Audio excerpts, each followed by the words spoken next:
For plebs, by plebs, dropping the Bitcoin-only signal. Pleb Underground. Welcome everyone to the Pleb Underground.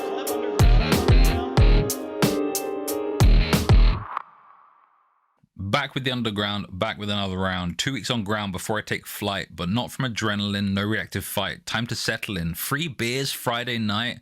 Lol, no way. PlebTacos has a sponsor. Singing in the street, no need for the concert. No paid speakers, no one going, who is it? Here, real plebs are making their own music. Everywhere real plebs move to their own beat. Construct the rap. First add some meat. Birria, carne asado, chicken jerk, layer of cheese, bovine, proof of work. Beans or peppers, onions of course, guac and salsa, ain't no second best sauce. Pleb Underground ain't no second best source. Real pleb media, not restricted discourse. Fuck fakes, watch snakes, who will constrict, of course. Don't stay in your lane, but don't get pushed off course. No Bitcoin winter, it's evergreen. Bitcoin now stronger than it's ever been. It's real money, not a bond between two. No time for bear's pain, like Baloo. Work to abstain, new growth insane. Eat, sleep, and train if you're a sucker for gain. Handwriting is just abysmal, not cursive. Repeating dysfunctional behavior is recursive. That's my jam, I'm not jelly. Listening is a breeze, we're not on the telly. I'm not being cynical, just being clear. I'm a Bitcoin bull, not a Bitcoin steer. It's time for rotation, no time for translation. You like her reflection, that's key for selection. Then enlargement and stretch, she's on chain like Betch. 32 to now, no broad allocation. Some transformation.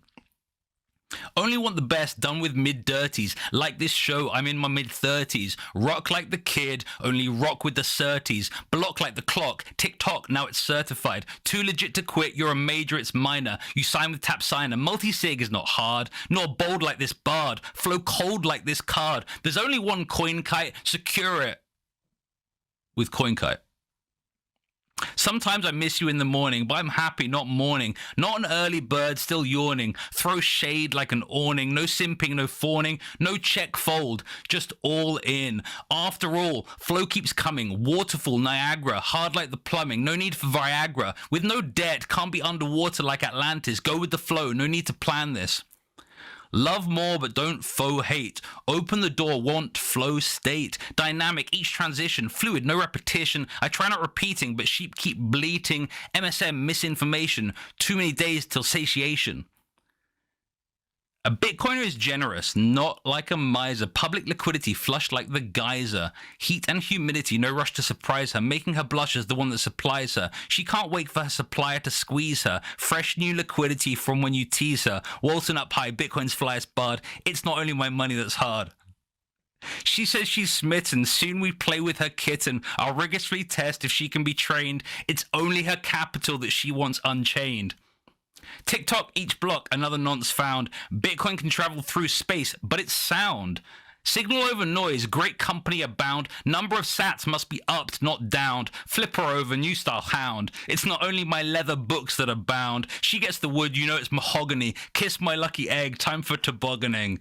Getting steamy like a kettle, she wants it to sting like a nettle. So now it's time to test her metal. She passes purity test like a metal. This flower's golden, check the petal. Bitcoin transactions never settle. Learning intuition. Cope harder or find your fuck yes. Sustain through pain. Learn to buck stress. 40 days and nights to the reveling. Find ways to never let the devil in. Bitcoin's the bomb. Blow it to smithers. Tell the girl lean on me until the bill withers. Sandboxing politics, they fight like toddlers. Collaborate on poly tricks, they're just mollycoddlers. Neither ravers nor molly hodlers. Be the savers with memes in fodlers. It's only a few months now I've been rhyming. I make sure good vibes I spend time in. Proof of work decentralizes timing. Truth is, work incentivizes miming. Imitation while you're climbing. Change your state, subliming. No need for banks. Fuck Jamie Dimon. Do what you want. Don't listen to Simon. Gotta live somewhere, maybe check out Zillow. Comfiest on the bosom, ain't no second best pillow. Watch out for the smothering, you know kids need good mothering. Vacation time, get covering, grounded or you're hovering. Life is unfair, life is unequal. Victim mentality, that's what the weak feel. Lives filmed non-stop, but there's no prequel. She wears lingerie, color on fleek, teal. Have fun practicing, making the sequel. Can't conceal carry. It's not a sleek steal. Go all in. How do the cheeks feel? Inherit the earth. Only the meek will? Inherit the corn. Children of the geek will. Coded inheritance. No need to seek will. Strong like tarantula. Call it the seek will. Govern my state like I'm Ron DeSantis, consuming her mate like a praying mantis. Orange boat, it never sank. Make the traitors walk the plank. Do the French say 420? Because I know it can't be 80. Because that's 80. Bless Jar the deity. Carnivore diet for her amazement. Serve her the meat when all the days spent. There's only one. There's no replacement. Only one that protects from debasement. Bankers never straight. JPM Chase bent. Rip off their masks, call it defacement, credit contraction, go see what Trace meant. Banks collapsing, who's the next layman? Even a node can be run by a layman. J'ai écrivé les mots depuis hier. Bonjour et bienvenue. Salut Pierre. This king's been going for what feels like years, dropping clips funnier than JP Sears. Can't stop squirming, she says she's almost there, man. Bitcoin has no CEO. But we're here with the chairman. Absolutely amazing. And in case you guys didn't get it, that's right. We have the person who most recently probably triggered the most, I think the most environmentalists in one video. And if you don't know who that is, I'm talking about... He's a bit of a riot, right? That's right. That's right. We're talking about, he's actually the VP of Research at Riot. I'm talking about Pierre Rochard. Pierre, thank you so much for joining us on Pleb Underground. Thanks for having me. Happy to be here. Awesome. Awesome. All right. So we are going to move on over to the numbers. Yeah, the numbers brought to us by TimeChain Stats and TimeChain Calendar. At the time of this recording, the block height is 788,396. The Bitcoin fiat exchange, 29,420. We love 420. Total public lightning capacity, 5,399.79. Moscow time, 33.99. And the chain rewrite days, 718. What do you think about those numbers? Pretty uneventful, huh? I think there's one more number to add, though. Which one? It's the number of events during the Miami Bitcoin week that pay you to go. Yeah, you heard correctly. So some events charge people to go, and some events essentially pay people to go. That's right. Pleb Tacos has a sponsor, and so there will be a free beer for each of the first 50 plebs that turn up to Pleb Tacos on Friday night. Sweet. Yeah. Yeah, we're also pretty gonna cool. get stickers and stuff like that. You know, we got to do that kind of stuff. All right, so here let's take a look at our first. Let's take a look at our first numbers article. I definitely want to get Pierre's take on this. All right, so this is a tweet from Genevieve Roche Decter, CFA, and the Fed is about to bring the Fed funds rate above 5%. That's right. That's why this is featured in the numbers. Last time that happened was the summer of 2007, and for the people who are aware, that was right before the mortgage crisis began to unfold. I think we all know what happened next, and of course, Byron responds back with Bitcoin. So, look, Pierre, what are your thoughts on the Fed funds rate? The going above now, possibly going above the 5%. We haven't seen this action since 2007. I know a lot of Bitcoiners are harping on essentially the next collapse. I definitely want to know what your thoughts are. Are you thinking that imminent collapse, or are we going in that, or are we going in this is, just a giant nothing burger and this is going to become the new normal as we kick the can down the road, or neither of these things? Yeah. I really like the parallel to 2007, and I think that's the right way to look at it. There's a couple of really big differences, though. The first one is that there's way more leverage today than there was in 2007. There's a lot more debt, both at the government level and the private sector level. So just from that, you would expect a lot more distress is going to happen. Two, the other big difference is that a lot more distress is happening compared to 2007. In 2007, the headlines were about investment banks starting to see some losses on their subprime portfolios, on their subprime mortgage-backed securities. Right now, the headlines are massive regional banks going insolvent and emergency meetings. You know, these emergency weekend bailouts, last cycle, they happened in 2008, right after Lehman collapsed. So we're really talking about the second half of 2008. Right now, we're drawing that parallel. That means that the worst is to be expected in the next 12 to 18 months. And that right now, this is the beginning. The beginning is already catastrophic. So as things get exponentially worse, right, because they don't get linearly worse, right? This is a hyperbolic curve that's going to happen. It's really going to be some of the biggest financial kind of crises, volatility that will be much bigger than 2008, unless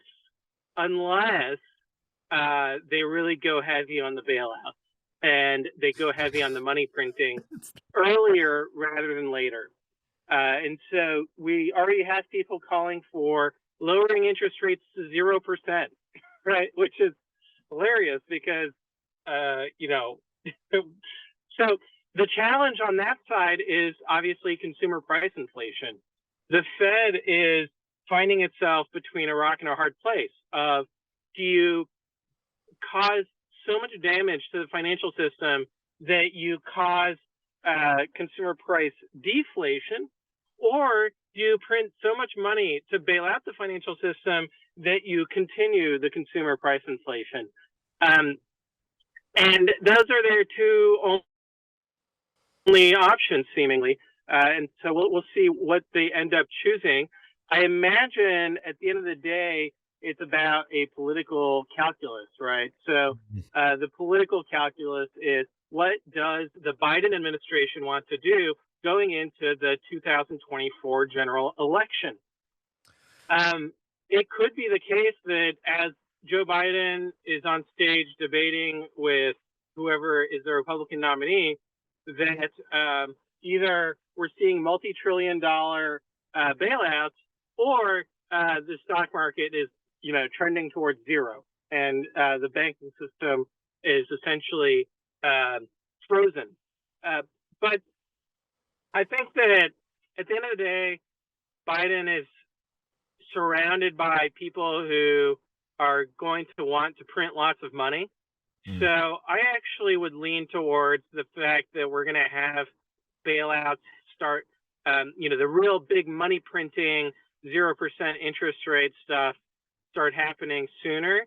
And it'll be done in a very targeted way. So what they'll try to do is make it so that the politically important constituencies still have access to abundant credit and abundant money printing. And then the enemies of the administration will be deprived of financial resources and, have their taxes raised and not be eligible for any kind of lending. And so we're going to see a heavy politicization of the banking system, the credit system, the financial markets going into the next general election would be my baseline expectation. Yeah, I really appreciate that. And it's interesting, as you were explaining that, Walton, before we go to your comments, I just want to add one thing. Today, they released the unemployment numbers, and it appears that the numbers were significantly or lower than they expected. So that kind of forces the Fed to continue to raise rates, possibly another, 0.25, points. But the thing is this, right, to your point, they have to be very careful, because all of a sudden it's like the economy is just going to be on it's like a teeter, so if they bump too much, then all of a sudden they cause what they weren't looking for. And I do agree with you. I think that they really have nothing left than the money printer. That's pretty much all they've ever had anyways. They just kind of had a lot better terminology, but as time has gone on, they've run out of terminology. So they start inventing new language. I would really emphasize that there's a very long lag effect between monetary policy changes like changing the interest rate, and then all the downstream effects on the tightness of credit and the quality of credit. And so they could have raised interest rates to 2% and held interest rates there. And I think that they would have caused a small financial crisis. But their desire to get immediate results on inflation and essentially slamming on the brakes rather than pumping the brakes has made it so that now, the tires have no traction on the road and they cannot steer anything, and they're heading straight for the wall. So I think that, all of this macro stuff aside, the real issue is going to be a political one, and we'll see how that shapes up with the presidential election. Pierre, it's interesting you make a vehicle reference when it comes to the central bank policy decision, because the image that I always pull up is the Austin Powers on that vehicle in the corridor, stuck going backwards and forwards, because that's essentially what it is. You go backwards and forwards because cause inflation, or wreck the asset holders.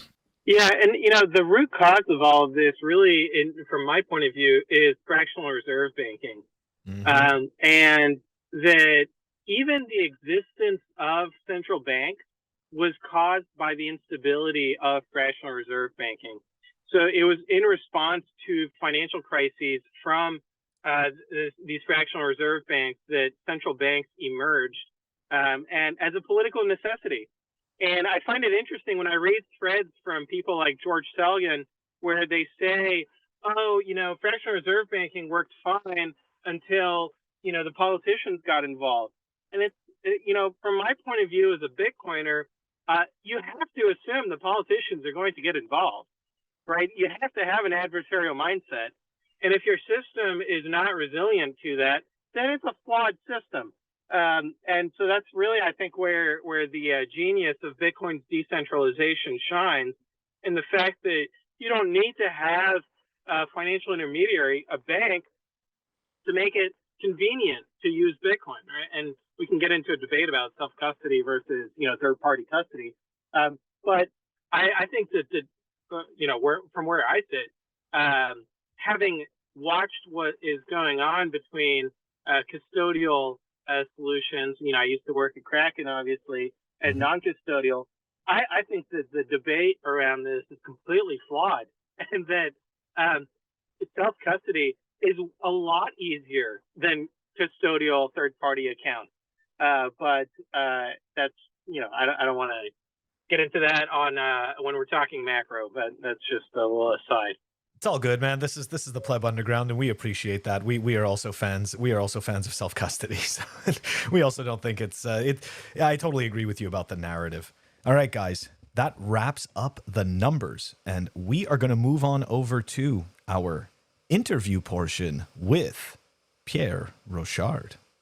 Pierre, as I said at the beginning of the show, it's absolutely amazing to have you on. And for the people who don't know, we actually Pleb Underground did a clip summarizing all of the attacks against you from the environmentalists about the video that you made. Now, I want to understand, and we're going to post a link to the video in the show notes, so that people can see the incredible testing and work that you did. I just want to understand though, what prompted you to make that video? Yeah, that's a great question. So what prompted me was AOC. She was talking about gas stoves and how they are bad for the children because they cause kids to get asthma. And I have children myself, and I do take those things seriously because I had a history as a child of kind of borderline asthma, right? I wasn't like walking around with an inhaler, but at the same time, I did have some symptoms. So in any case, I got an air quality meter off of Amazon, and that air quality meter did indicate that there was some particulate matter coming off of the gas stove because my vent hood over the gas stove was not correctly functioning.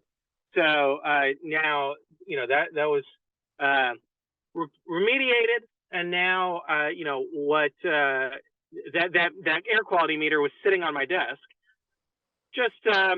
I was just taking a look at it to see how much my breathing was causing CO2 levels to increase at my desk, which is actually substantial. But if you just sit there and work, your ppm will go from 450 to 1,000, 1,200, just from your breathing. So it's really important to have a well-ventilated workplace. It is not effective to just put plants in your office. Plants are way too small to properly, convert the CO2 into oxygen that you are emitting. So you want to have mechanical ventilation from the outside, combined with some air filtration as well, so that you are filtering out the particulate matter. Okay, so in any case, that was sitting on my desk when suddenly I get an email. Hey, the New York Times is going to write a story about our CO2 emissions, which had me chuckling because, Bitcoin mining doesn't emit any CO2. So I thought to myself, well, I can take this air quality meter and I'm going to go out to our facility in Rockdale, not Rockland, as the New York Times initially reported, to Rockdale, and take some measurements. So I get out to Rockdale. My best friend and videographer at Riot, Gabe, when I kind of briefed him on my idea, he thought it was the funniest thing ever. We have great chemistry together, and that. I think it's really the untold story here is the teamwork behind that video, because I kind of got a spotlight shown on me, but it takes a village to make high quality humor. And it also takes some training. So I personally, I've read a couple of books about comedy improv, the yes and approach to things, to life. So was able to just improvise some content, and then Gabe was the just genius level video editor, and actually holding the camera as well, and laughing at the appropriate times to help motivate me as well. So that video, then we circulated it internally to the executive team at Riot. They thought it was the funniest video they've ever seen, and were enthusiastic about publishing it as one of our responses. We also published a far more serious blog post type response that went point by point explaining why the New York Times was utterly delusional and just not, it was their article was an opinion piece. It was not a factual journalism piece. In any case, the approach we took was to have the Riot official account take the first New York Times tweet about the story and reply guy, the video. And I had it in my mind that this was going to be a ratio. I didn't want to take it for granted. I wasn't expecting it 100%, but I figured there was a good 50-50 chance we could ratio the New York Times. And thanks to the army of plebes, we were able to successfully ratio the New York Times. But, the credit does not just go to Bitcoiners. The credit also goes to the number of environmentalists, quote unquote, the climate activists, quote unquote, who did a really great job of amplifying the video because they were outraged by it. They really thought it was the stupidest video ever created in the history of humanity, which I thought it was astonishing because the video was literally just establishing some facts. But to them, it was outrageous because it debunked their religion. the part about climate science that is religion is what's called scope 2 and scope 3 emissions. So the scientific part of carbon accounting, we might call it, is about scope 1 emissions. Is your car, are CO2 molecules actually exiting the tailpipe of your car, right? Or of your natural gas power plant or of your coal plant? Is the asset you own actually emitting greenhouse gases? That is scope 1. That is scientific. That is measurable. Then, but they would not be happy with limiting themselves to scope 1, because that would just mean that they can only control a certain part of the economy. These activists, ultimately what they want is communism. So they want to be able to control, they want to control the entire economy. And in order to do that, they needed to create this scope 2 and scope 3. Scope 2 is saying, okay, how much electricity are you consuming? And then we're going to multiply that by the grid mix of, hey, if your grid is 40% natural gas and coal, then we're going to attribute the CO2 emissions to your electricity use. The flaw here from an accounting perspective is that you're violating what's called the entity assumption. The entity assumption is that you do not count other people's assets or liabilities as your own if they're not your own, right? So what scope 2 does is count the power plant's scope 1 emissions as your scope 2 emissions, essentially double counting, or as Bitcoiners would say, double spending the CO2 emissions. And that is accounting fraud. It's textbook fraud. And in any other context, you would go to prison for doing that. But in this context, it is celebrated, sadly. Now, scope 3 is even worse. Scope 3 is saying, hey, your whole supply chain, what are the carbon emissions of your entire supply chain? Which is a very hand-wavy term to basically just encompass the whole economy, right? Except with one really significant exception, which is your tax payments to the government, right? Normally, you would think that, okay, your electricity payments to the power company, that is causing the carbon emissions of the power company, but your tax payments to the government, you would think that the carbon accounting rules, to be consistent, would say, hey, if you pay taxes to the federal government, that means that you're causing the CO2 emissions of the M1 Abrams tank that is firing a shell into a wedding in Iraq, right? That would be covered by the scope 3 kind of broad supply chain. Not the case. So,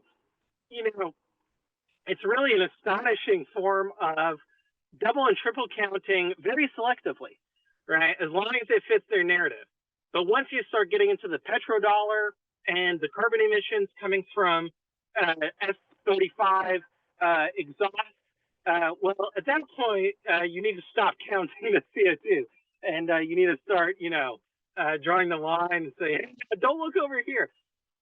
What is really perplexing is that the SEC and the EPA and the federal government, they want all of the private companies, all of the publicly traded companies to start inventorying these scope 1, scope 2, scope 3 emissions, but the federal government itself refuses to do it.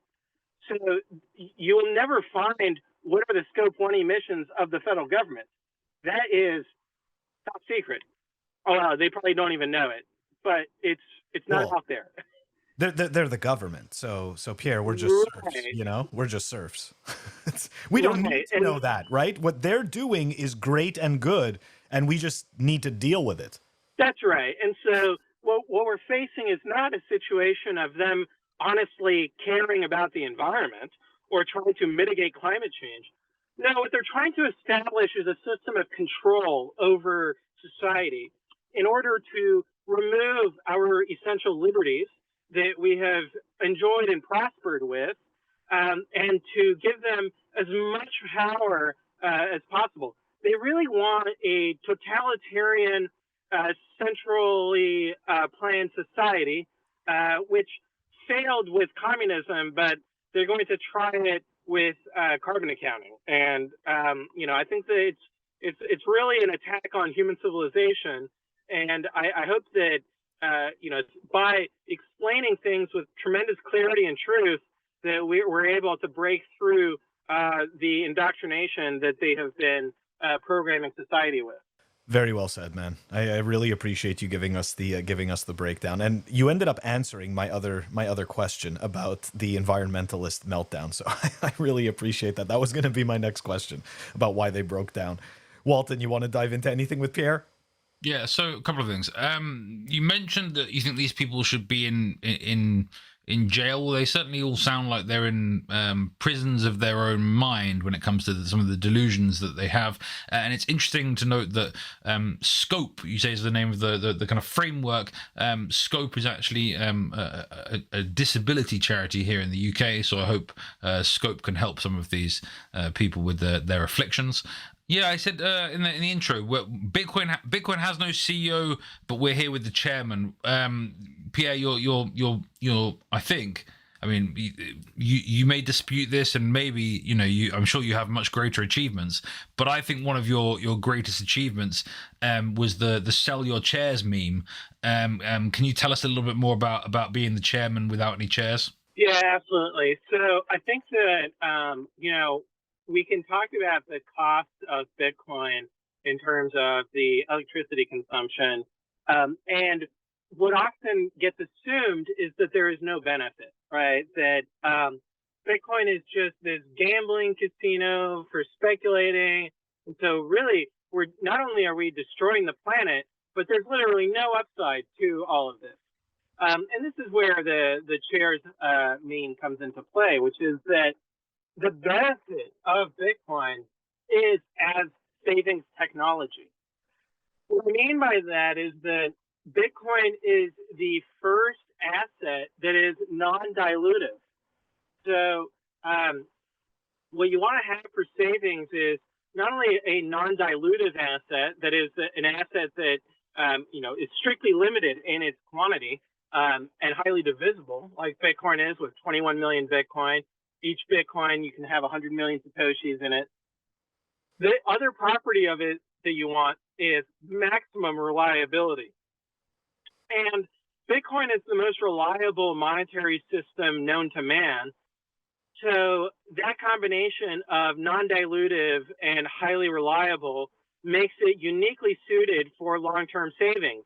That is, holding cash on your balance sheet, because let's not forget Bitcoin is a electronic cash, as the title of the white paper states, and then as the software engineering operationalizes.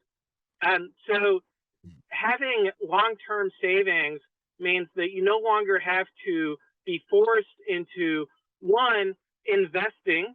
So we were talking earlier about interest rates and what's going on there, and subprime mortgages and these banks, and the inflation, the dilution of the dollar, forces people into lending out their dollars in order to earn a yield that is greater than the inflation, or so they hope, trying to minimize the damage from the inflation. And that forcing function means that they make bad investments, and then those bad investments cause them to have losses eventually in the long run. So the other alternative is to live paycheck to paycheck and to always be consuming. This is where the chairs come into play. The IMF had a video that said, hey, without inflation, people would not buy chairs. People would sit on the floor, right? They would stand. And we have to have inflation so that the price of chairs is constantly going up. And so people FOMO into buying chairs instead of, sitting on their dollars, instead of engaging in long-term savings. This makes sense, because you wouldn't sit if you value time appropriately. And of course, the more sitting, the more the obesity crisis is driven, which creates, more problems again. That's right. Now, we could get into a conversation about the appropriateness of sitting on the floor. I think that there's hygiene problems with sitting on the floor. You could then say, oh, well, you can buy a pillow. This is what they do in the Middle East and in Japan. Yeah. You buy a pillow. My view is that if you are putting your butt on top of a pillow, that's a chair. Okay, there's no loopholes here. So I think that the IMF is onto something. Let's be honest, right? Sitting is a shitcoin. Right. You should either be lying down or you should be, standing or getting on with something. Like sitting is a shitcoin. So we're shitcoining right now, is what you're saying? Yes, we are, and we are hypocritical influencers, right? We're sellouts, and so let's not pretend otherwise.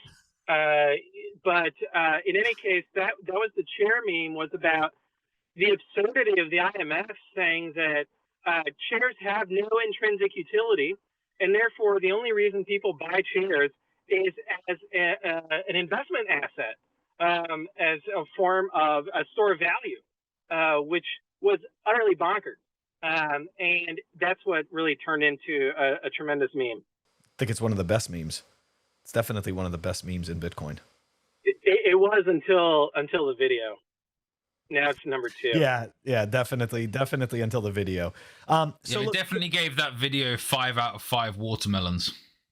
Yeah, it's a good score. That's definitely a solid score. So Pierre, can you let me ask you this?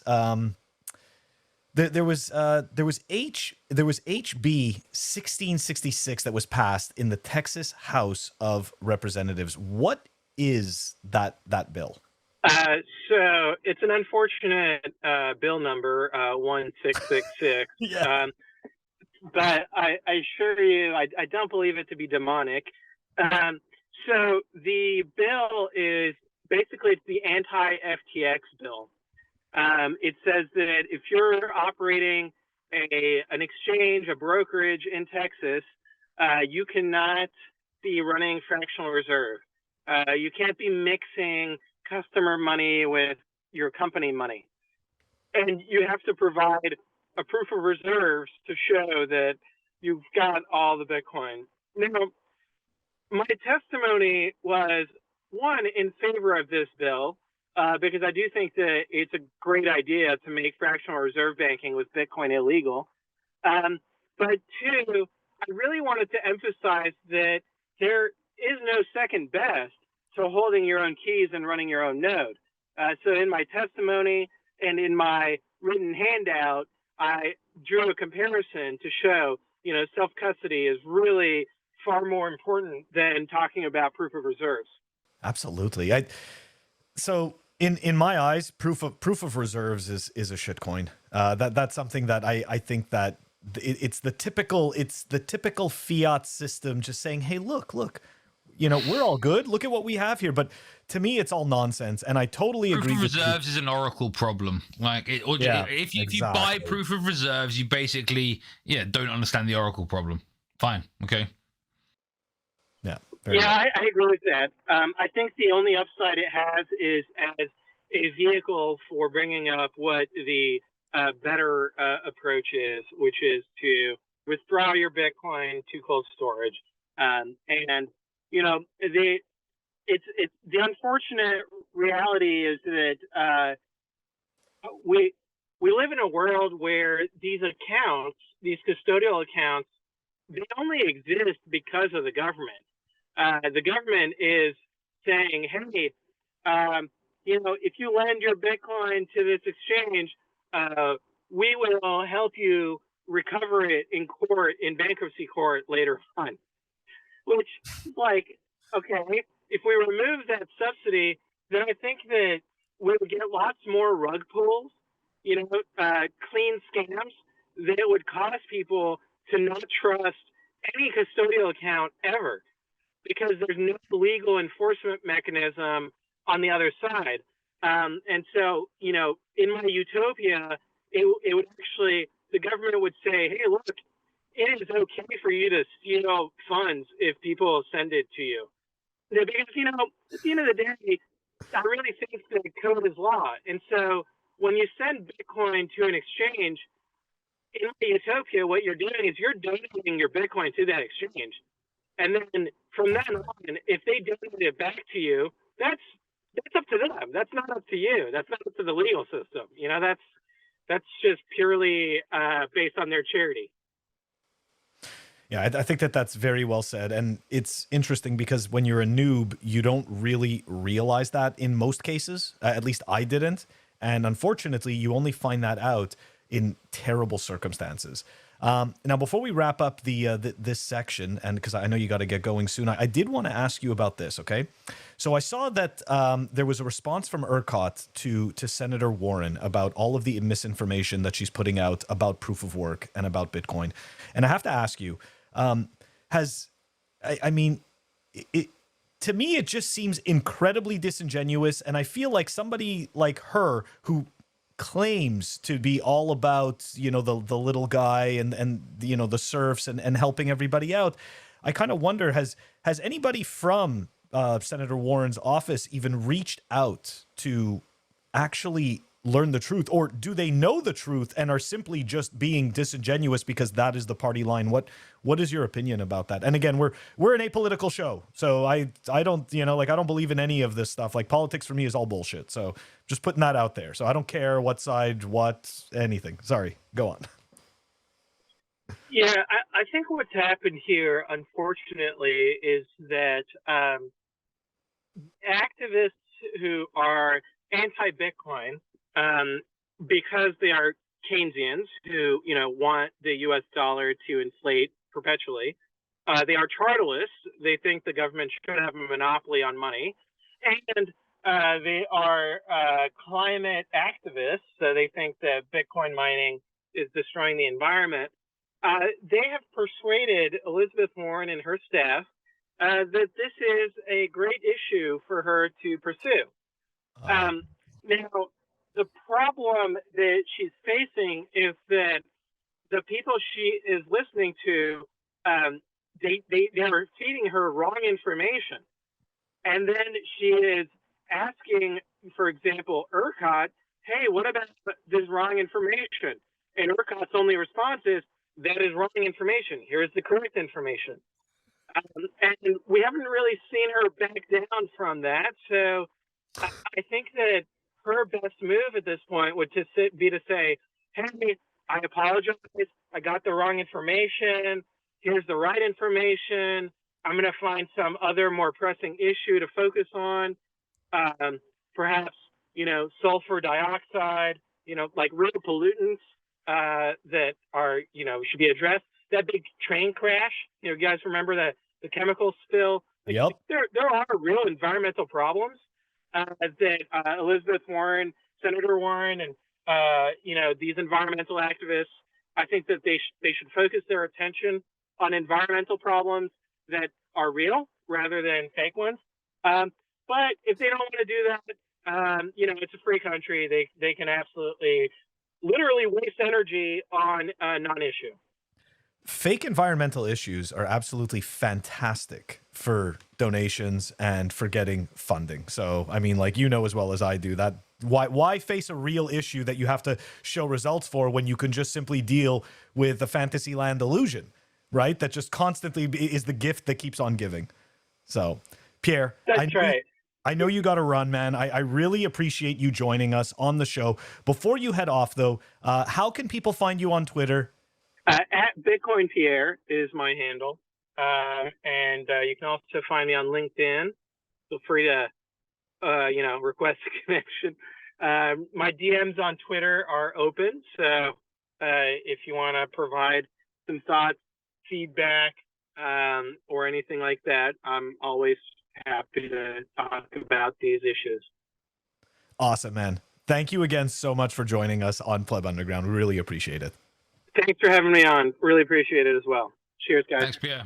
REKT is brought to you by Crypto Cloaks. Check them out, cryptocloaks.com. Also serving Europe, cryptocloaks.co.uk.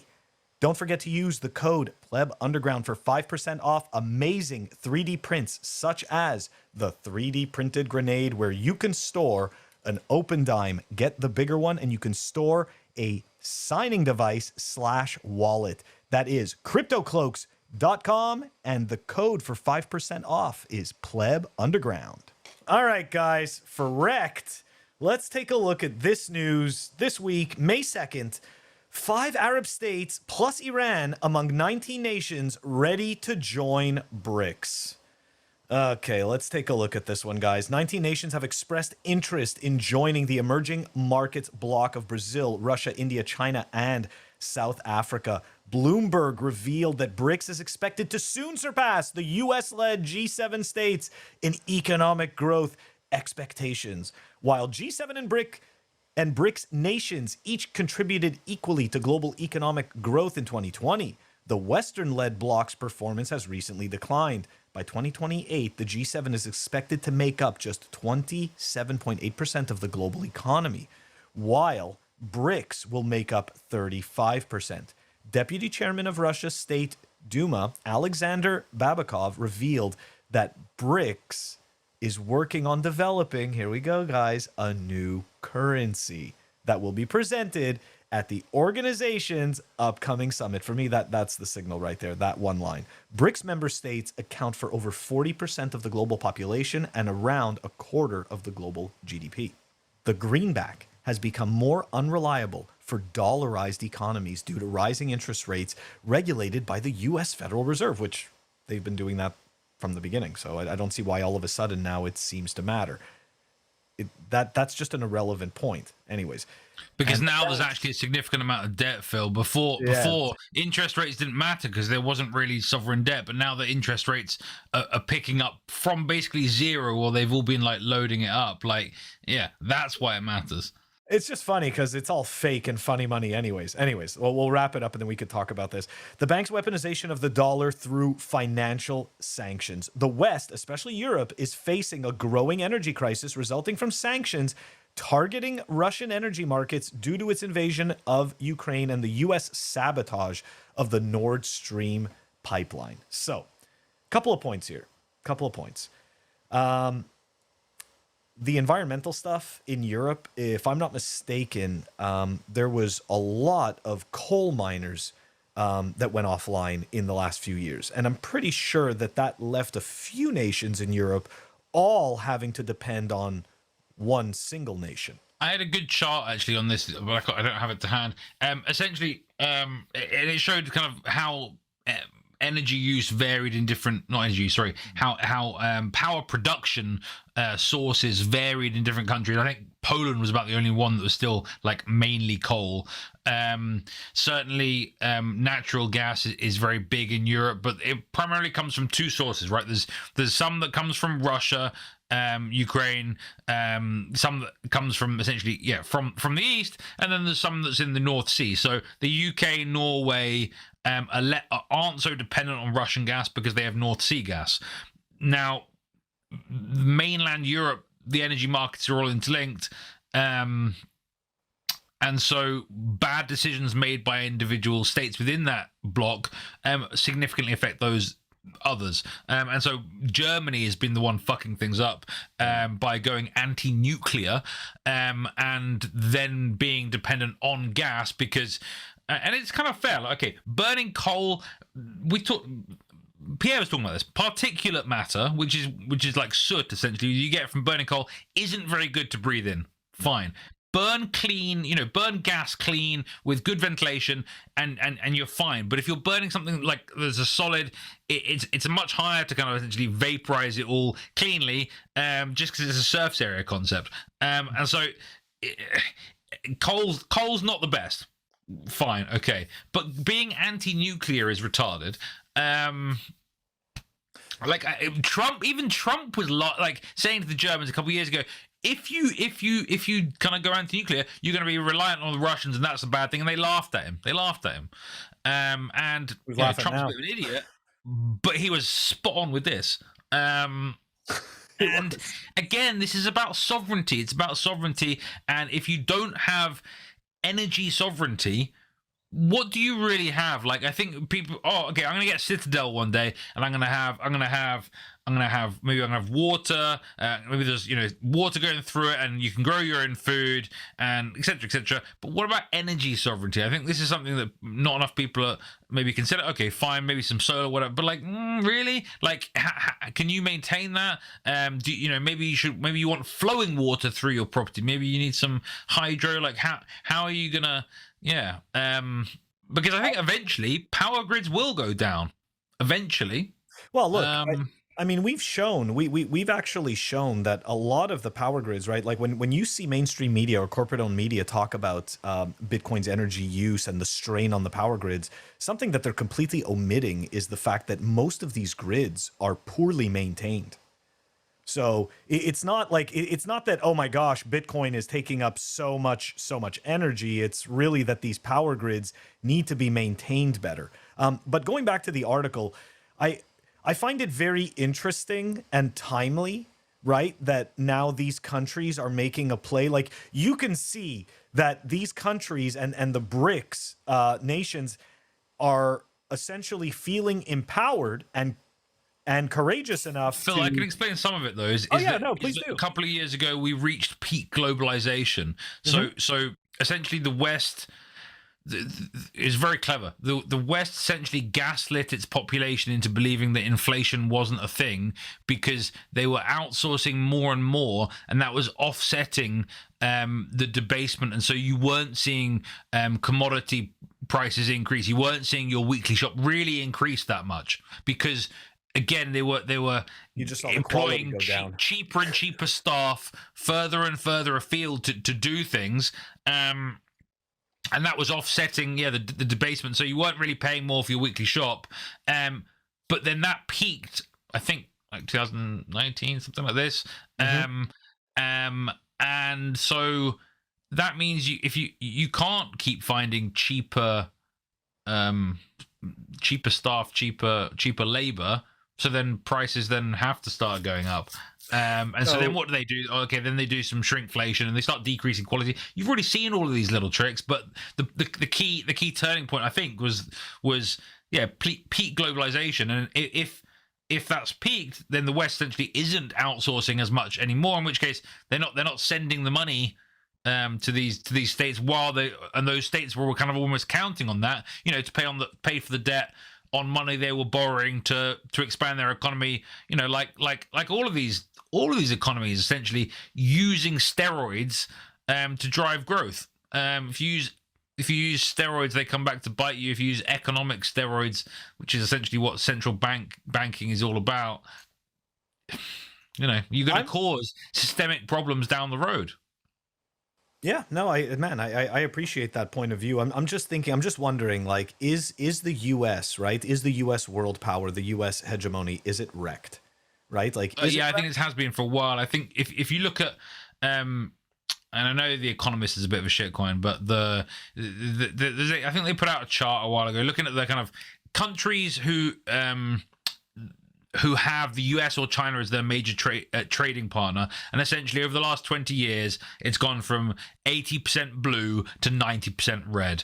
Now, you do with that what you will. Yeah, exactly. So I mean, look, it definitely seems like there's a shift, right? It definitely, like, we are seeing a shift.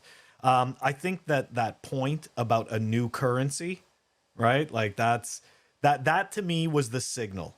Right? Like, this is the whole thing. They're coming together and they want to make their own global. I mean, I do think BRICS as a currency don't necessarily have the best idea. I mean, I guess they have a relatively fixed shape BRICS, but there's a cost to transport BRICS, a bit like gold. I think they might perish a little bit as well. Like, BRICS don't sustain the best weather conditions. But anyway, I applaud their efforts. No BRICS, Bitcoin only. Yeah. Yeah, no BRICS, Bitcoin only. All right, guys, that wraps up REKT, and we are moving on to the Hopium. Hopium. Up next, we have Hopium, sponsored by Represent. Represent are an excellent brand for quality apparel based in California.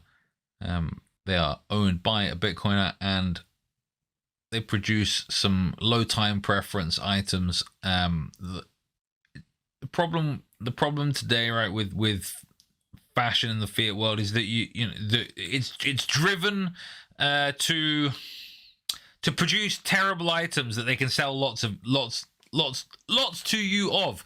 Represent is not like this. Represent produce quality items that will last for a duration that's appropriate for a Bitcoiner. So head on over to representltd.com. That's representltd.com, and use the code PlebUnderground for a discount on all of the goodies. Welcome back to Hopium. This week, there's one major story that I'd like to share with you. So there is I think you can call it a charity, I guess, called OpenSat, that essentially Bitcoiners can donate to, and then they will donate to worthy causes, especially to Bitcoin developers. And I think they've been going for a few years. I think it also enables anonymous donation and things like this. But they've been going a few years. They've had a bunch of success. And then this week, there's been a couple of very notable events happen for them. The first was that Jack Dorsey, through one of his channels, donated $10 million to OpenSat. And then they hired Gigi to help them spend the money. So I think this is pretty fucking cool. Like, yeah. So yeah, I'm actually gonna shut up there, Phil, and let you talk for once. Yeah, what do you think, Phil? Gigi and lots of money to go to worthy causes. Okay, so first of all, I'm a huge fan of Der Gigi. I've had him on Fun with Bitcoin several times. We've done 3 talks together, one of them having to do with Bitcoin derangement syndrome. He is definitely one of those accounts that has managed to stay as a Signal account, right? Like I talked about this, the Gigi number, yes. Right? That if you have more followers than Gigi, you get bought by the shitcoiners. Yeah, that's exactly right. And like, look, he's absolutely, he's doing great work in Bitcoin. For the people who don't know, he wrote a fantastic book. Which I'll pop up like a shot of it here, in the middle of the screen. It's free. You can go to his website, go check it out. You can listen to it for free. The whole point that I'm trying to make is that he is a great spokesperson for Bitcoin. Better than great. Like he's a genius. Like the article I like is Bitcoin is time. If you understand some physics or some math, or like if you're not too retarded, basically go read that article and you'll really understand the concept of the Byzantine generals problem, essentially the oracle problem, how time works in a distributed system, and why that's important. I think if you do understand that, you can then understand a bunch of limitations to do with Bitcoin, like why, for example, you wouldn't be able to use Bitcoin on another planet, and that's because the time for transmission can be more than block time, for example. Yeah, it's very interesting, right? I find it to be kind of a paradox between the Bitcoin quote-unquote ecosystem and the shitcoin casino marketing machine. And again, I'm not surprised by this, but there is so much more money in the shitcoin marketing machine, because at the end of the day, they don't actually have to produce anything, really. Like there's nothing that has to be produced. Whereas in Bitcoin, No, I was thinking that there's a particular scam that the shitcoiners like. So the way that it works is a lot of, and this is again why they're all securities, right? Why they all pass the Howey test is because people are investing in them because they expect returns based on some development based on that team, and that team is doing research, right? And so what do? They affinity scam universities and colleges by donating money to them, and then paying for research that they know isn't, or they may well know, isn't really going to go anywhere. But it makes them look good. Oh yeah, you know, we have a professor here. You know, whatever it is, it's all just another affinity scam. And yeah, they have more money for research because the whole point is to have research ongoing, because then there's something exciting that's happening and there's potential, and that's the scam. The whole scam is to just be doing research. Yeah, I definitely I gotta agree with that. I mean, definitely that is one of the angles. I find it a little bit perplexing though at the same time that we've come to the point in humanity where people rather invest in a total fucking scam just to get back more fake money faster, rather than actually investing or putting money into an ecosystem that will help propel better money for everyone, and especially people. It's interesting you mentioned you know, that sort of decision. We actually, I've heard actually from, I'm not going to reveal too much, but from next week's guest, that a major company may have 1 to 2% of all Ethereum. Yeah. Yeah, like on their balance sheet sort of thing. Yeah, so we'll talk about that next week. Very interesting. Very, very interesting. That's right. From an insider that works on the team for digital assets within that major company. That's right, guys. We're giving out a tease so that you stay tuned for next week's episode. That wraps up this week's episode of Pleb Underground. If you want to support the show, don't forget to like and subscribe. Don't forget to check us out on our audio-only platforms, Apple Podcasts, Spotify, and Anchor. If you want to stream us sats, check us out on fountain.fm. You could stream us sats through Breeze, and we are also on Nostr now. So come and check us out on Nostr at Pleb Underground. Maybe I'll list our NPub in the show notes. Walton, how do we close this thing out? Well, two things actually. So the first thing is, if you will be in Miami in 2 weeks on Friday night, there is Pleb Tacos. Please contact me, Phil, the Big One Council of Autism, or Pleb Underground for further details. It's on Twitter.